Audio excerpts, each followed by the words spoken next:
Hi friends, आज हम बनेगा छतुआ। बादाम भाजली, काजू को टे उषुम करदेली, तापर सोला को भाजली।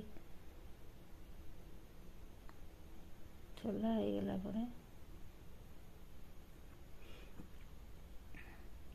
लाल लाल हो गला, चूड़ा को भाजली।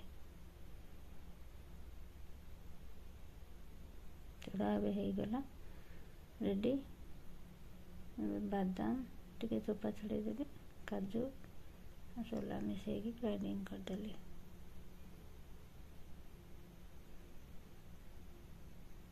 चूड़ा को ग्राइंडिंग करदेली, तो गोटे बड़ जगार पूरेदेली।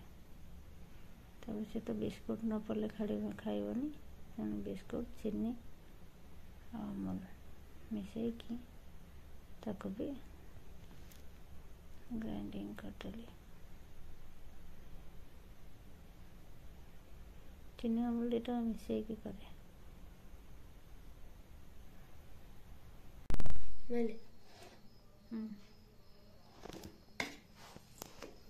चामचे